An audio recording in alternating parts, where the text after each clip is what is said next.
真和国，真阳人民真佛，今天真你了。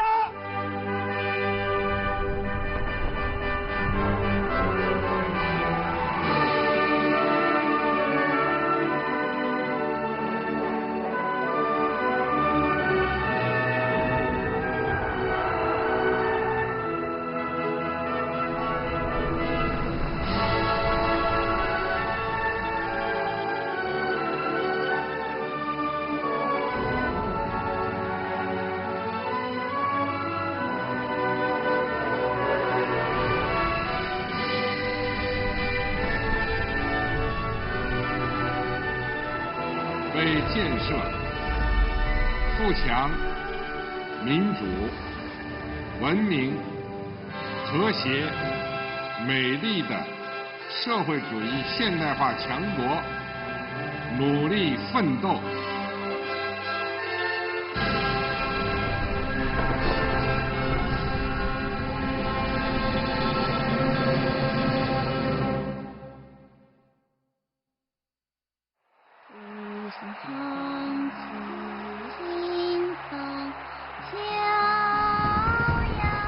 Le 8 août 2008, la 29e édition des Jeux Olympiques est inaugurée au Nid d'Oiseau, le stade national, attirant l'attention du monde entier. «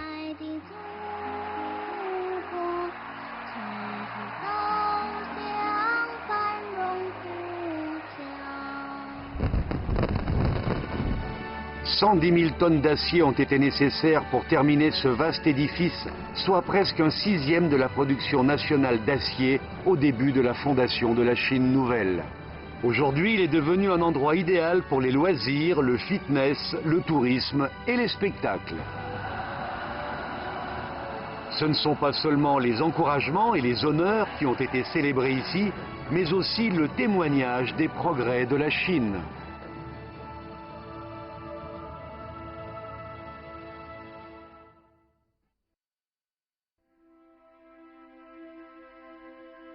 En 1908, il y a 111 ans, le magazine Jeunesse de Tianjin présentait au peuple chinois l'ampleur des Jeux Olympiques et soulevait 3 questions en une fois.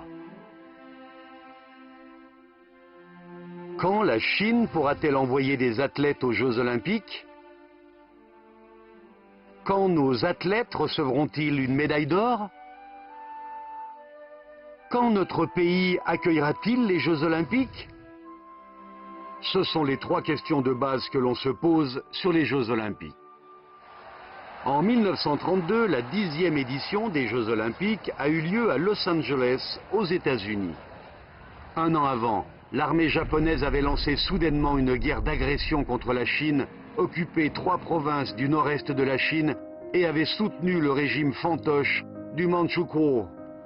Pour tromper le monde, ce régime fantoche a averti le CIO qu'il enverrait une délégation pour participer aux Jeux Olympiques. Sous la pression de l'opinion publique, le gouvernement de la République de Chine a décidé à la hâte de former une délégation de seulement 6 personnes. Liu Changchun était le seul véritable athlète parmi eux. Par l'incident provoqué par cette situation, la Chine a fait son entrée sur la scène olympique. Répondons à la première question. La Chine a laissé passer 24 ans.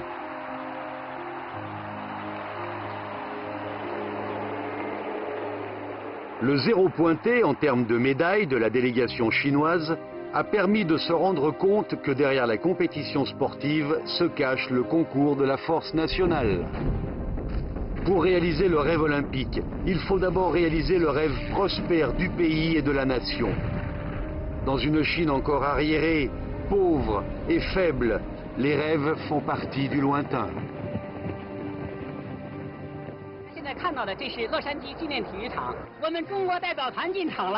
En 1984, dans la 23e édition des Jeux Olympiques à Los Angeles, aux États-Unis, Su Haifeng a remporté une grande victoire en décrochant la première médaille d'or de cette édition des Jeux Olympiques. Pour la première fois, le drapeau rouge orné de 5 étoiles est hissé sur le terrain olympique devant le monde entier. Répondons à la deuxième question. La Chine a dû attendre 76 ans.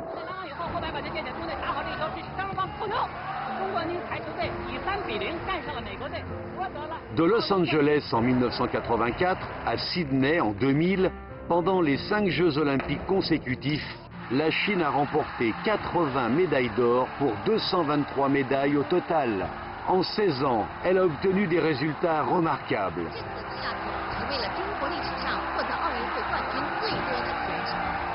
À partir de ce moment-là, l'organisation des Jeux olympiques est devenue un souhait commun pour tous les Chinois.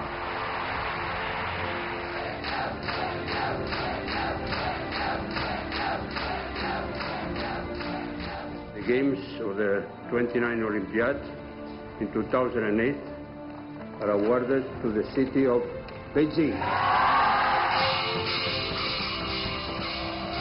Sur ces mots, toute la Chine est en ébullition.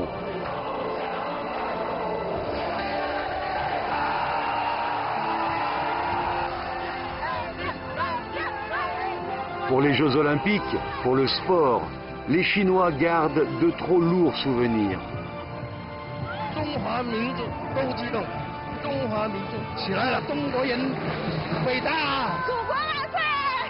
Répondons à la troisième question. 100 ans plus tard, en 2008.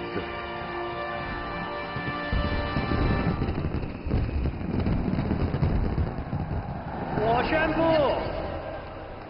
北京第29届奥林匹克运动会开幕。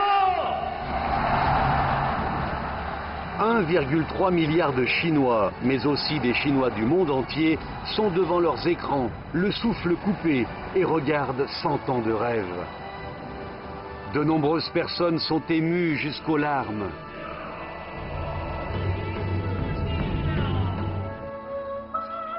Sous la brillance de la flamme sacrée, les Jeux olympiques, avec leur histoire vieille de 2000 ans, fusionnent avec les 5000 ans de la culture chinoise, offrant au public un moyen merveilleux de relier étroitement l'Antiquité et la modernité, l'Occident et l'Orient.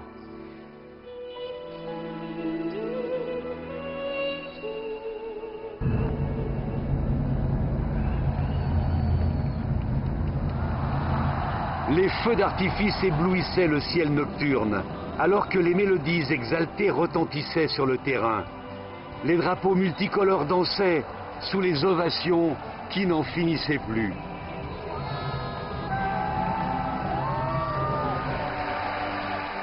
« 4,5 milliards de spectateurs du monde entier ont regardé en direct cet événement hautement spectaculaire à la télévision. These were truly exceptional games. Thank you. Merci. 谢谢.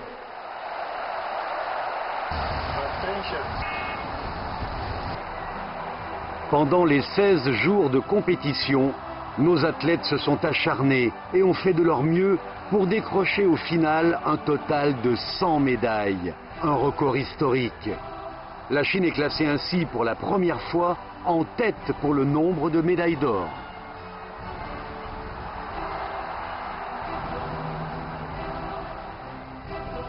Les Jeux olympiques de Beijing ont impressionné les pays du monde entier.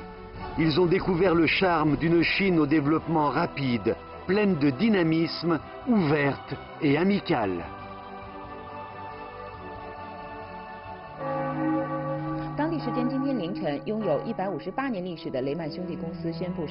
Peu après la clôture des Jeux olympiques de Beijing, la compagnie Lehman Brothers aux États-Unis a demandé une cessation de paiement contre la faillite, marquant l'explosion subite d'une crise financière planétaire. 纽约股市3大股指大幅下挫。17年来最大单日跌幅。美国劳工部的最新数字显示，失业率创下了25年以来的新高。虽然英国政府采取了一系列措施，但是还没能止住英镑的一路下跌。冰岛总理哈尔德表示，冰岛面临国家破产。De crise locale à mondiale, des pays développés aux pays en développement, du secteur financier à l'économie réelle, la crise s'est propagée rapidement, avec un fort impact et une grande influence, fait rare dans l'histoire.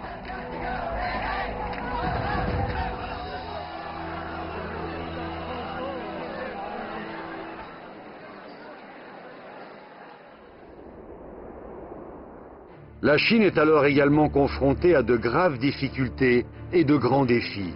La région du delta de la rivière des Perles est l'une des zones les plus concentrées en Chine pour les PME à vocation exportatrice. De nombreuses entreprises y connaissent de sérieuses difficultés. Au premier trimestre de 2009, le taux de croissance économique de la Chine était tombé à 6,4% et le taux de croissance des importations et des exportations affichait une croissance négative. Le gouvernement chinois a restructuré avec souplesse ses politiques macroéconomiques et a rapidement mis en place une série de mesures importantes pour faire face à la crise, élargir la demande intérieure et stabiliser l'emploi. La Chine a aussi participé activement à la coopération internationale et a proposé des idées importantes sur la réforme du système financier international. La Chine a pris les devants pour sortir du gel de l'hiver rigoureux de l'économie mondiale. En 2009, l'économie chinoise a continué à se développer régulièrement et son PIB a augmenté de 9,4% par rapport à l'année précédente. En 2010, le PIB de la Chine a dépassé les 40 000 milliards de yuan, passant ainsi devant le Japon pour devenir la deuxième plus grande économie du monde.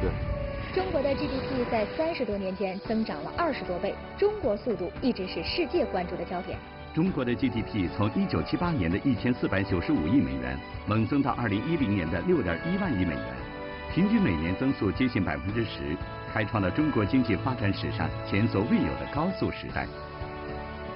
Depuis lors, l'agrégat économique de la Chine se classe au deuxième rang mondial depuis des années et son taux de contribution à la croissance économique mondiale est très avancé, devenant le principal stabilisateur et moteur de la croissance économique mondiale en apportant toujours plus d'espoir et de confiance à la communauté internationale.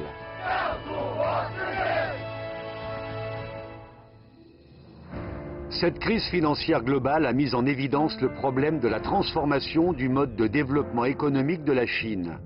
Des voix s'élèvent de plus en plus fortes en faveur d'une innovation plus indépendante. Depuis la réforme et l'ouverture, la Chine a toujours placé la science et la technologie comme la première force productive, affirmant qu'il fallait accorder une grande importance à la mise en œuvre de grandes stratégies dans l'innovation scientifique et technologique pour modifier profondément le paysage économique et social.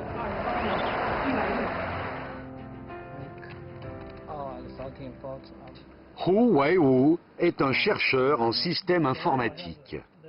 Afin de sortir du zéro microprocesseur, une situation embarrassante dans l'industrie informatique chinoise, il a constitué une équipe déterminée à développer les propres puces de la Chine. En 2001, avec le soutien du Programme national d'innovation des connaissances, l'Institut de technologie informatique de l'Académie des sciences de Chine a créé le groupe Lungson pour commencer à développer des microprocesseurs chinois. 中国科学院今天上午在北京宣布，由我国科学家自主设计的通用 CPU 芯片龙芯1号研制成功。 En septembre 2002, le premier microprocesseur universel produit par la Chine, Lungson numéro 1, a été lancé, mettant ainsi fin à l'histoire de la fabrication d'ordinateurs avec uniquement des microprocesseurs étrangers. 用于家用电器等产品上。 En 2010, la compagnie Lungson s'est installée dans le technoparc de Zhongguancun. Sous l'impulsion du marché, les résultats de Lungson se sont rapidement améliorés. Le 31 mars 2015, le satellite Beidou, équipé du microprocesseur Lungson, a été lancé avec succès. Il ne fait plus aucun doute qu'une Chine pleine de confiance décolle. Cependant, lorsque les ailes battent, il est inévitable qu'elles se heurtent à un violent orage.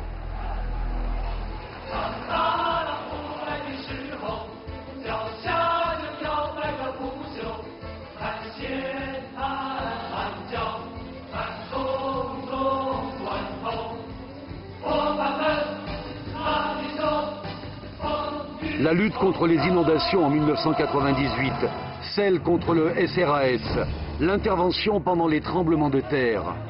En temps de catastrophe et de crise, l'esprit du combat constant et de la persévérance est devenu la force motrice et la source d'inspiration de notre nation pour persévérer et se perfectionner.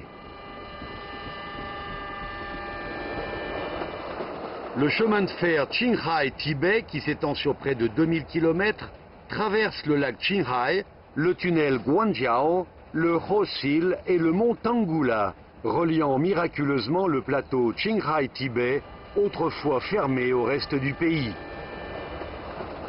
On l'appelle aujourd'hui l'avenue d'acier sur le toit du monde.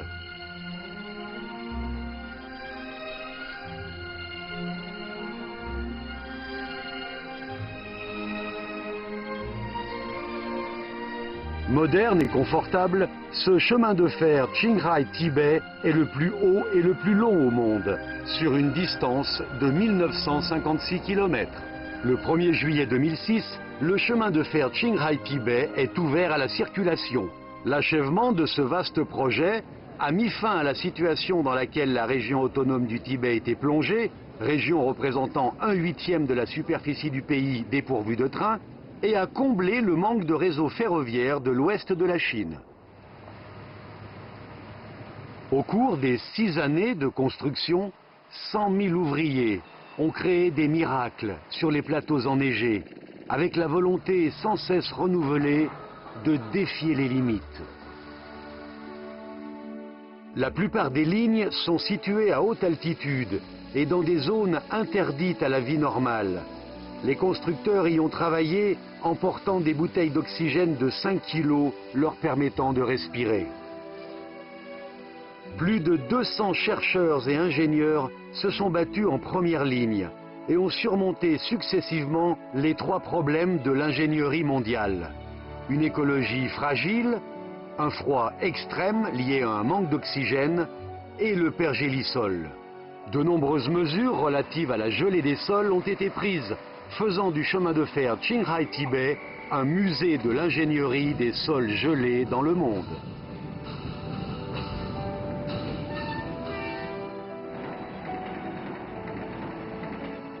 Dans le passé, la princesse Wenchang a mis 3 ans pour arriver au Tibet. Il ne faut aujourd'hui que 3 jours pour voyager en train de Beijing à Lhasa. Cette route du ciel magique nous rapproche du lointain.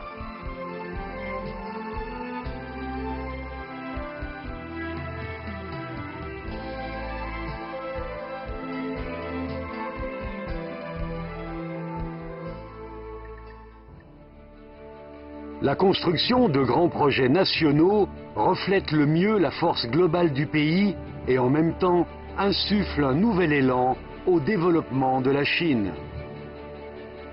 Un lac poli apparaît dans les gorges étroites, faisant d'un autre rêve une réalité. Il s'agit du plus grand ouvrage de complexe hydraulique dans le monde d'aujourd'hui et du plus grand projet d'ingénierie jamais construit auparavant en Chine, le projet des 3 gorges. Au début du XXe siècle, Sun Yat-sen a évoqué l'idée de la construction du barrage des 3 gorges dans son livre « Plans généraux de la reconstruction nationale ». En 1956, lorsque Mao Tse-tung nageait dans le fleuve Yangtze à Wuhan, il a de nouveau défini les grandes orientations pour les 3 gorges.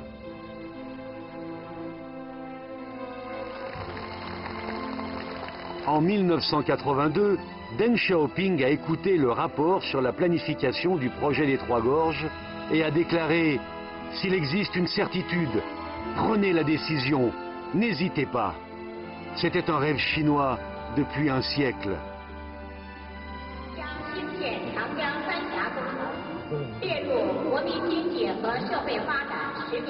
Ces jours importants marquent l'histoire pour toujours. Le 3 avril 1992, la proposition sur le projet des 3 gorges est adoptée à la 5e session de la 7e Assemblée populaire nationale. Les trompettes de la réalisation du rêve des 3 gorges sonnent enfin. Le 14 décembre 1994, le projet des Trois Gorges commence officiellement.29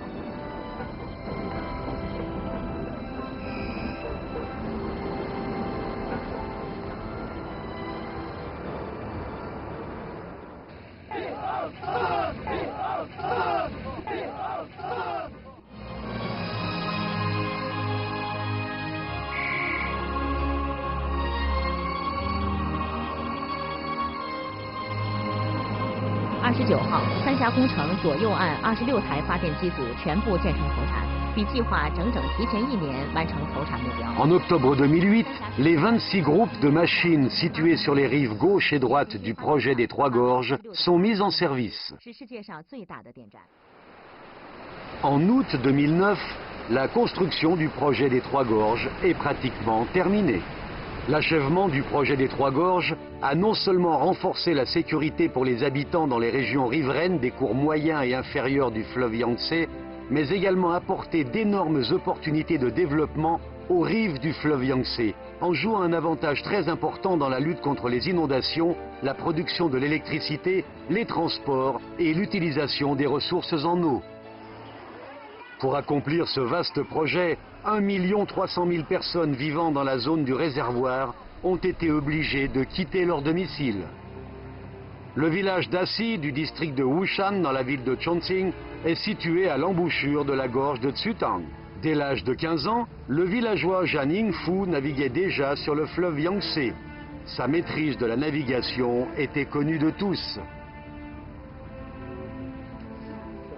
Cette fois-ci, il déménagea avec sa famille de 9 personnes et 256 villageois dans le district de Changfeng, dans la province de Lanhui, qui se trouve à des milliers de kilomètres. Il naviguait pour la dernière fois.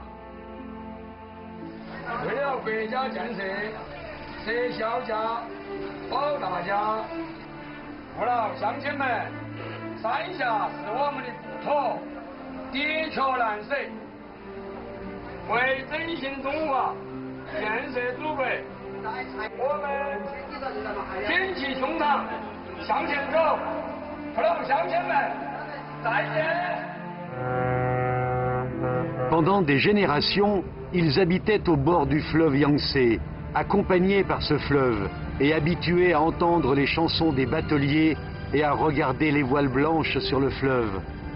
Les figuiers blancs longeant le fleuve en seront toujours les témoins. Pour réaliser le projet des Trois Gorges et face au projet sur le long terme du pays et de la nation, ceux qui ont fait leurs adieux à leur foyer ont été réticents, mais si déterminés.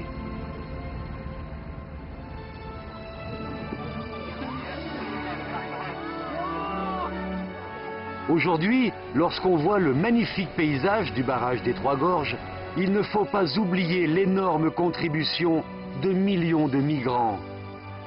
De même, derrière l'émergence de la Chine, ce sont des centaines de millions de travailleurs qui ont surmonté tant de difficultés et offert tant d'efforts.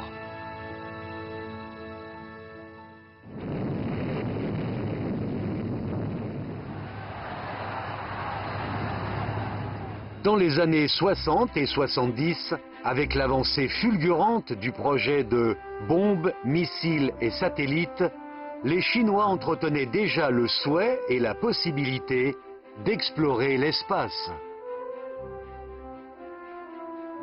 En septembre 1992, la Chine lance officiellement le programme spatial habité.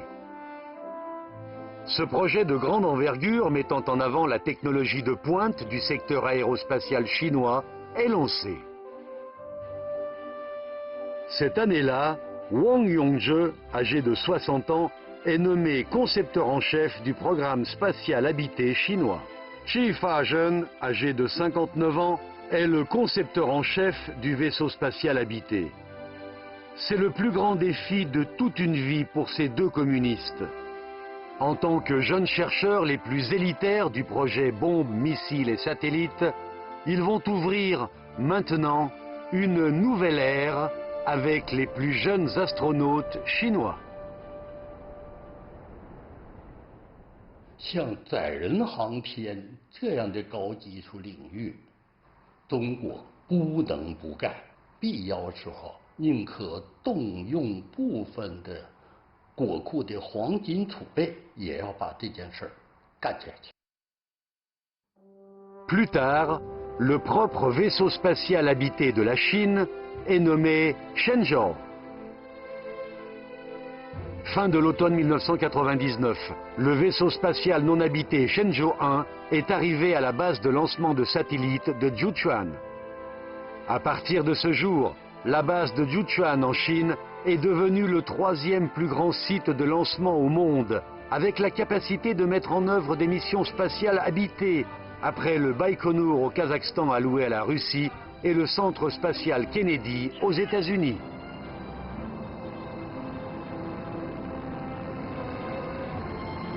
Au petit matin du 20 novembre 1999, Shenzhou 1 est entré dans l'espace.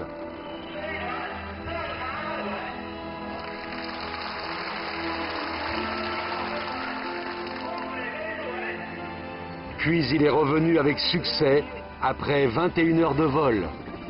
La Chine a fait une percée majeure dans la technologie des vols spatiaux habités.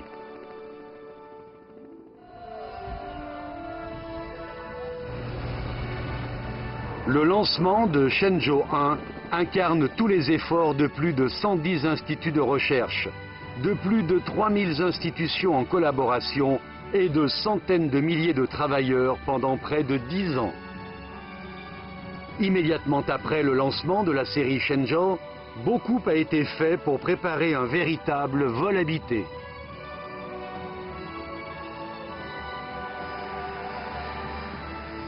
Le 12 octobre 2003, 3 astronautes, Yang Liwei, Zhang Zhegang et Ni Haisheng, viennent d'arriver à Jiuquan pour se préparer à un moment particulier qui marquera l'avenir.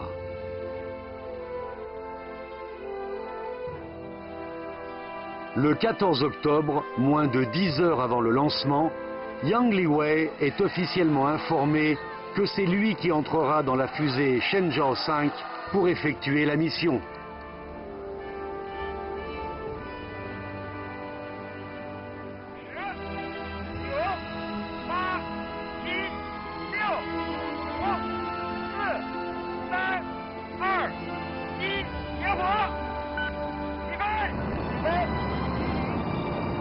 Quel vol extraordinaire!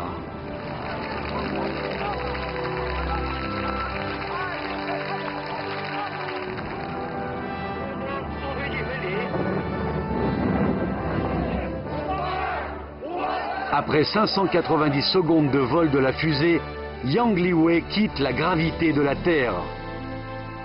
L'immensité de l'espace accueille finalement le premier Chinois.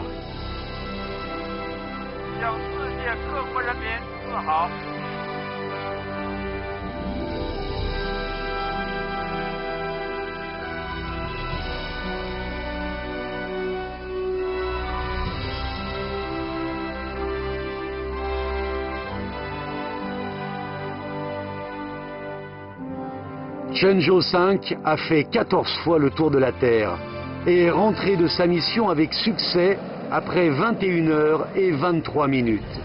Yang Liwei a achevé le 241e vol spatial de l'humanité. Après cet événement grandiose, la Chine est devenue le 3e pays à maîtriser de manière indépendante la technologie spatiale habitée.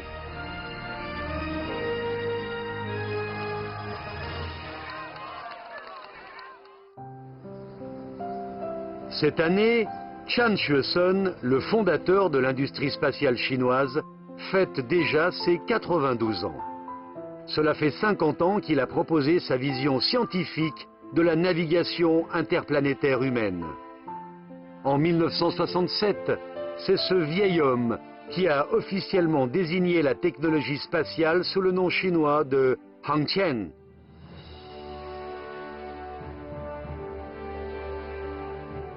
Depuis 1956, des générations de Chinois impliqués dans le secteur spatial ont consacré leur temps, leurs efforts et leur sagesse au service du rêve du vol spatial.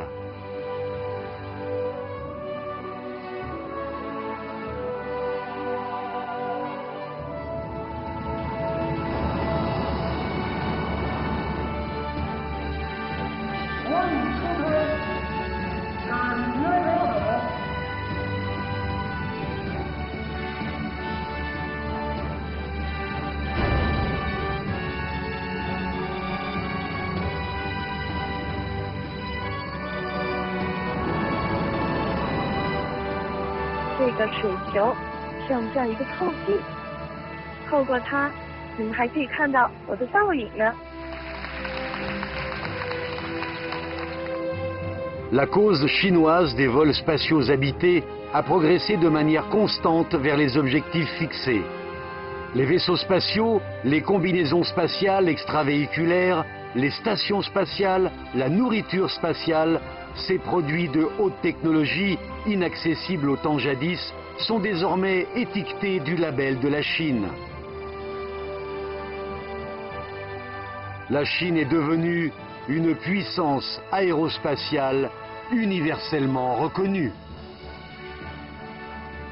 这一成就再一次向世人昭示，中华民族是勤劳智慧、富有创新精神和创造能力的民族，是自强不息、勇于战胜一切艰难险阻的民族，是爱好和平、积极为人类和平与发展的崇高事业不懈奋斗的民族。